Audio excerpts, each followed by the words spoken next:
Hi everyone, welcome to Balu IQ online classes. ఈ వీడియోలో మనం ఎకానమీ కరెంట్ అఫైర్స్, మనకి ఏప్రిల్ మంత్లో వచ్చినటువంటి ఇంపార్టెంట్ ఎకానమీ కరెంట్ అఫైర్స్ని డిస్కస్ చేద్దామండి. మరి మీరు కనుక ఫస్ట్ టైం మన బాలు ఐక్యూ ఛానల్ని విజిట్ చేస్తుంటే ఛానల్ని సబ్స్క్రైబ్ చేసుకోండి. అలాగే వీడియోని లైక్ చేస్తే మీరు మీ ఫ్రెండ్స్తో షేర్ చేసుకోండి. మరి ఫస్ట్ క్వశ్చన్ చూద్దామండి.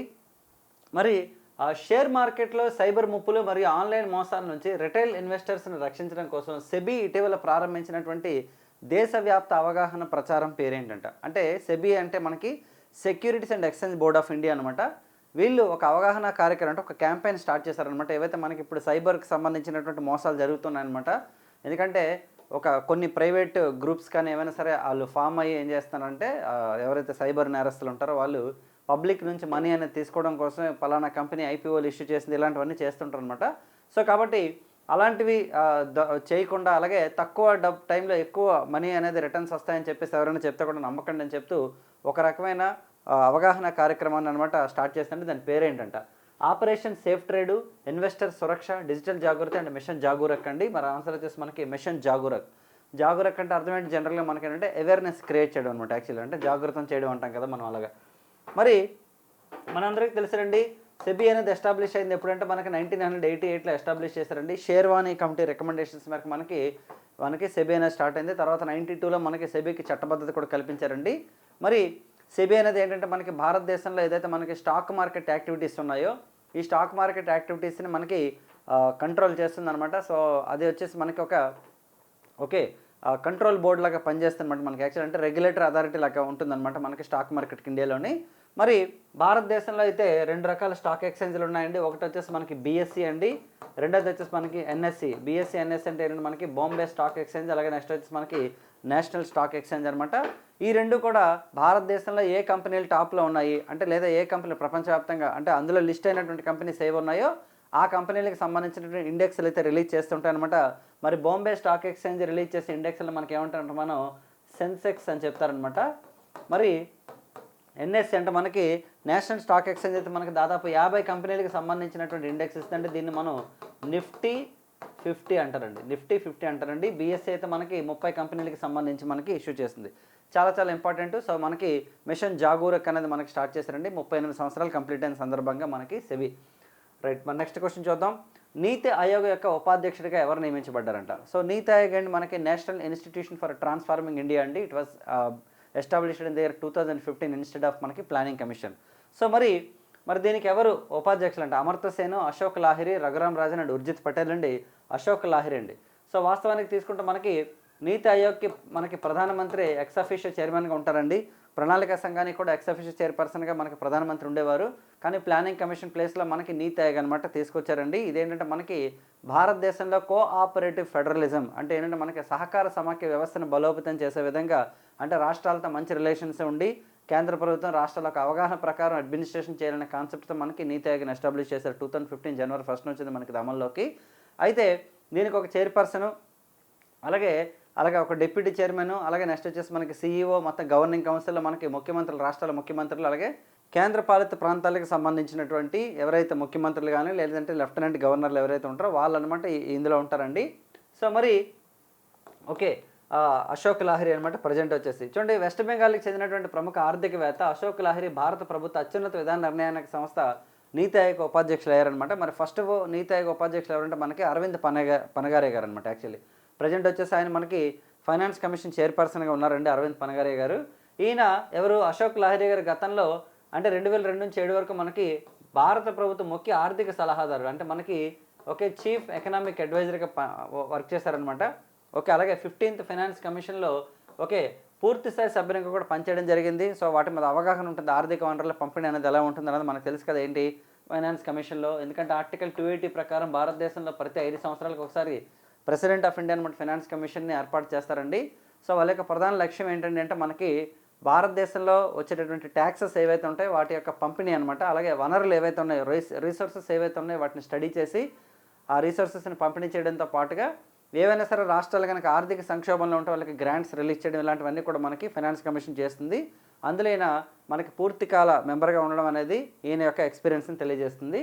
ఆయనకు అంతర్జాతీయ స్థాయిలో వరల్డ్ బ్యాంక్ మరియు ఏషియన్ డెవలప్మెంట్ బ్యాంక్ ప్రతిష్టాత్మక ఆర్థిక సంస్థల్లో ఉన్నత బాధ్యతలు నిర్వహించినటువంటి అనుభవం కూడా ఉందంట. ఓకే, ఎవరైతే అశోక్ లాహిరి గారు ఉన్నారో మనకి ప్రపంచ బ్యాంక్ అంటే వరల్డ్ బ్యాంక్లో పనిచేశారు. ఐబీఆర్డి అంటే మనం international bank for reconstruction and development, అలాగే మిగతా ఏంటి ఐడిఏ అంటే international development association, international finance corporation, ఇవన్నింటిని కలిపి మనం ప్రపంచ బ్యాంక్ గ్రూప్ అంటాం అనమాట. సో వరల్డ్ బ్యాంక్లో పనిచేస్తారు. అట్ ద సేమ్ టైం ఏంటంటే మనకి ఏషియన్ డెవలప్మెంట్ బ్యాంక్ అండి, మనకి మనీలలో ఉంది కదా, అందులో కూడా ఈయన వర్క్ చేయడం జరిగిందనమాట. దేశ ఆర్థిక స్థితిగతులపై ఆయనకున్న లోతైన అవగాహన మేరకు నీతి ఆయోగ్ యొక్క భవిష్యత్ వ్యూహాత్మక ప్రణాళిక రూపకల్పనలకు ఉపయోగపడుతున్న ఉద్దేశంతో అశోక్ లాహిరి గారిని మనకి వైస్ చైర్మన్గా సెలెక్ట్ చేశారు. నెక్స్ట్ చూడండి, ఏప్రిల్ 27, 2026 ఏ దేశంతో భారతదేశం స్వేచ్ఛా వాణిజ్య ఒప్పందం అంటే ఫ్రీ ట్రేడ్ అగ్రిమెంట్ని కుదుర్చుకుందంట.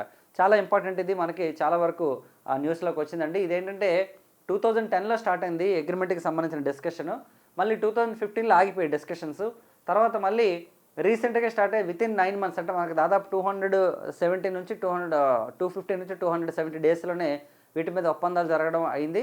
సో ఈ సంవత్సరాంతానికి అనమాట మనకి ఇది అమల్లోకి వచ్చే ఛాన్సెస్ కూడా ఉన్నాయన్నమాట. మరి ఏ దేశంతో అంటే చూద్దాం, Australia, New Zealand, Britain and France అండి, న్యూజిలాండ్ అండి.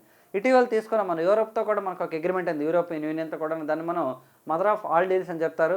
అలాగే అమెరికాతో కూడా అగ్రిమెంట్ అయింది, కాకపోతే అది ఇంకా ఒప్పందం మనకి అమల్లోకి రాలేదనమాట. సో న్యూజిలాండ్తో కూడా అగ్రిమెంట్ జరిగిందనమాట. మనకి ఎవరైతే పీయూష్ గోయల్ గారు ఉన్నారో, మన కేంద్ర వాణిజ్య పరిశ్రమల శాఖ మంత్రి పీయూష్ గోయల్ గారి యొక్క నేతృత్వంలో జరిగిందనమాట. అలాగే న్యూజిలాండ్ వాణిజ్య మంత్రి టాడ్ మెక్లెక్ ఇద్దరు కలిపి అగ్రిమెంట్ మీద సైన్ చేయడం జరిగిందండి. మరి ఏంటి అసలు అంటే మనకి 100% ఏవైతే మన ఎగుమతిదారులు ఎవరైతే ఉంటారో ఎక్స్పోర్ట్స్ చేస్తారు కదా, అక్కడికి పంపించిన వాటి మీద 100% అనమాట ఎలాంటి ట్యాక్సెస్ లేకుండా అనమాట మనకి ఈ ఒప్పందం ఫ్రీ ట్రేడ్ అగ్రిమెంట్ అనేది మనకు ఉపయోగపడుతుంది. అలాగే న్యూజిలాండ్ నుంచి వచ్చేటటువంటి ఎగుమతుల మీద అనమాట 70% ప్రోడక్ట్ల మీద అనమాట ఎలాంటి ట్యాక్స్ ఉండదండి. కానీ 30% మిగతా ఏవైతే రైతులకు సంబంధించి ఎలాంటి డిస్టర్బెన్స్ లేకుండా ఒక 30% ఆఫ్ ప్రోడక్ట్ల మీద మాత్రం నామినల్ ట్యాక్స్ అయితే వేస్తారనమాట. మరి ఇక్కడ ఓకే, సో చాలా ఇంపార్టెంట్ ఇది.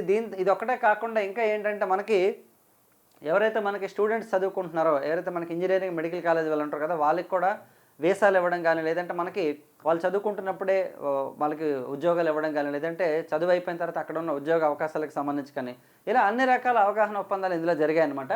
చూడండి, ఇక్కడ భారత ఎగుమతులకు పన్ను మినహాయింపు అండి. వస్త్రాలు, తోలు వస్తువులు, రత్నాలు, ఆభరణాలతో సహా 100% భారత ఎగుమతులపై న్యూజిలాండ్ ఎలాంటి సుంకం ఉండదండి. గతంలో 10% ఉండేది అనమాట న్యూజిలాండ్ ఎగుమతులపై సడలింపులు. భారతదేశం కూడా దాదాపు 70% ఏవైతే ఉన్నాయో వాటికనమాట మనకి టారిఫ్లు అనమాట. అంటే ఈ వాణిజ్యంలో 95% ఉంటాయి అవి. అంటే మనకి 70% వస్తువుల మీద ట్యాక్స్ ఉండదు అంటున్నాం, 70% ఉండదు అంటున్నాం కదా, మన వాణిజ్యంలో దాదాపు 95% ఉంటాయి అవే. కలప, కోకింగ్ బొగ్గు, గొర్రె మాంసం, మెటల్ స్క్రాప్ వంటి వాటికి సుంకం లేని ప్రవేశం కల్పిస్తుంది. స్థానిక రైతుల యొక్క రక్షణ కోసం పరిశ్రమలు దెబ్బతీయకుండా ఉండడం కోసం 30% ఉత్పత్తులకు మాత్రం ఒప్పందం నుంచి మినహాయించారు. ఇందాక మనం డిస్కస్ చేసుకున్నట్టు చాలా ఇంపార్టెంట్ ఇది ఈ ఫ్రీ ట్రేడ్ అగ్రిమెంటు. మరి వీటిలో ఏమున్నాయంటే ఈ 30%లో మనకి పాల ఉత్పత్తులు అంటే పాలు, వెన్న, జున్ను ఇవన్నీ, వీటితో పాటు జంతు మాంసం, ఉల్లిపాయలు, శనగలు, మొక్కజొన్న లాంటి వ్యవసాయ ఉత్పత్తులు, చక్కెర, రత్నాలు, ఇవన్నీ సున్నిత వస్తువులు ఏవైతే ఉంటాయో వీటి మీద మాత్రం ట్యాక్స్ యథాతథంగా కొనసాగుతుందండి. కేవలం ఒక 70% మాత్రం మినహాయించింది government of India. So very very important అండి. మరి దీని మీద మనకు ఒక స్టేట్మెంట్ కూడా ఉందండి. మన prime minister of India appreciate చేస్తారు, ఆబ్వియస్లీ అప్రిషియేట్ చేస్తారు. న్యూజిలాండ్ ప్రధానమంత్రి కూడా అప్రిషియేట్ చేశారండి.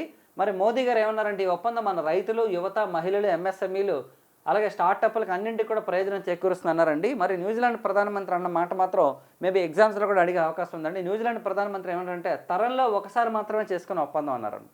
అంటే ఒక జనరేషన్లో ఒకసారి మాత్రం ఇలాంటి జరుగుతుందన్నారు. వన్స్ ఇన్ ఎ జనరేషన్ అగ్రిమెంట్గా ఆయన అభివర్ణించారండి. మనం చూడండి, యూరోపియన్ యూనియన్తో చేసుకున్న మదర్ ఆఫ్ ఆల్ డీల్స్ అని అంటే అదే ఒక ట్రెండింగ్ అయింది కదా, అలాగనమాట ఈయన అన్నమాట కూడా ఓకేనండి. వన్స్ ఇన్ ఎ జనరేషన్ అనే పదం అనమాట మనకి ఎగ్జామ్లో అడిగే అవకాశం ఉందండి. చాలా చాలా ఇంపార్టెంట్.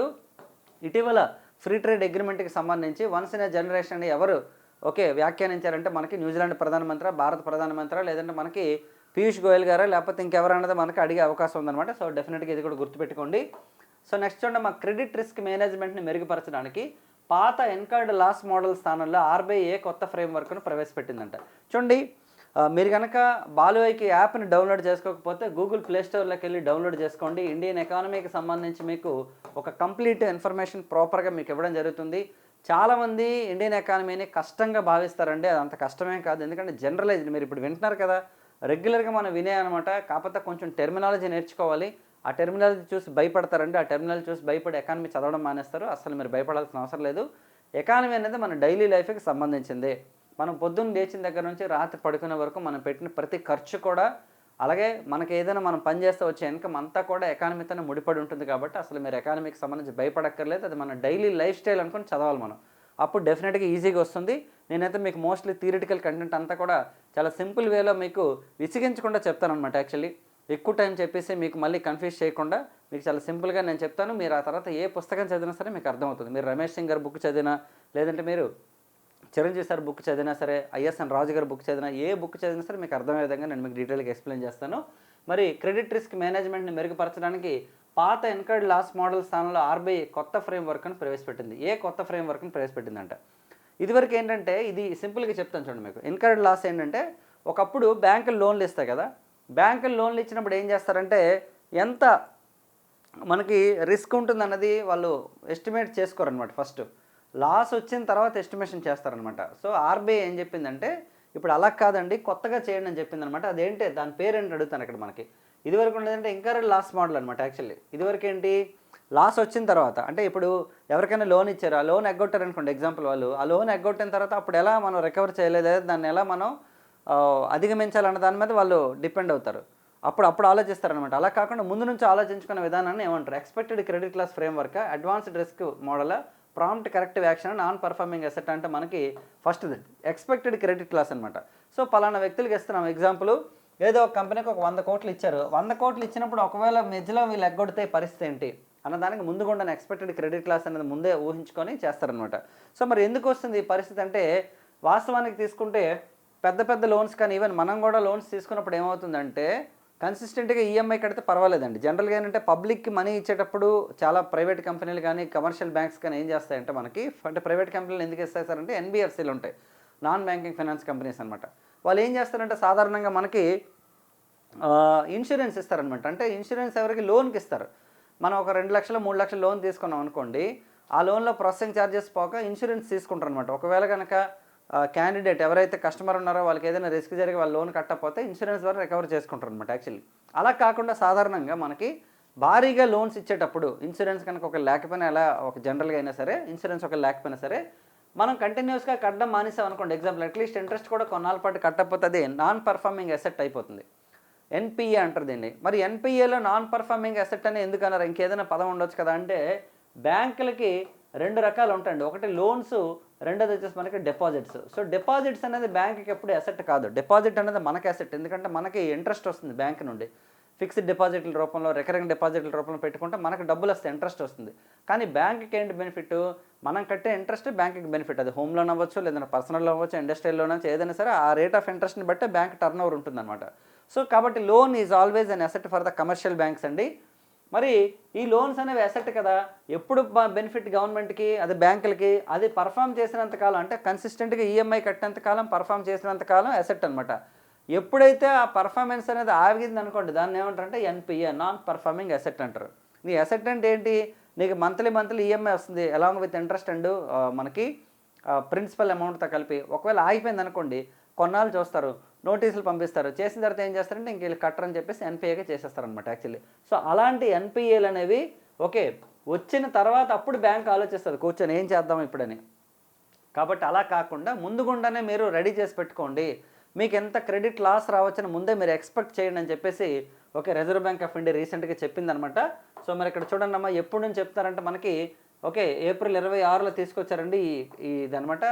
చూడండి ఇక్కడ ఒకసారి మనకి ఏప్రిల్ 1, 2027 నుంచి అమల్లోకి వస్తుందని చెప్పేసి చెప్తున్నారనమాట దీన్ని. అంటే మనకి ఆల్రెడీ నెక్స్ట్ ఇయర్ ఏప్రిల్ 1, 2027 నుంచి అమల్లోకి వస్తుందంట ఈ ఎక్స్పెక్టెడ్ క్రెడిట్ లాస్ గురించి. ఇందులో మనకి 3 దశలు ఉంటాయండి. ఇందులో ఫస్ట్ తీసుకుంటే మనకి ఒకటది రిస్క్ తక్కువగా ఉన్న ఆస్తులు 12 నెలలు ఆశించిన నష్టానికి నిధులు కేటాయించాలంట. ఓకేనండి, అంటే రిస్క్ తక్కువ ఉంది కానీ 12 మంత్స్కి అనమాట ముందుగా నెక్కర నెరవలు ఉంచుకోవాలన్నమాట. ఇందులో లాస్ వస్తే ఏంటి పరిస్థితి అని. క్రెడిట్ రిస్క్ ఎక్కువగా ఉన్న ఆస్తులు జీవితకాలం ఆశించే నష్టానికి ఉంచుకోవాలి, లైఫ్ లాంగ్ అనమాట. అంటే 12 మంత్స్ వరకు రికవర్ చేసుకోవడానికి ట్రై చేయాలన్నమాట.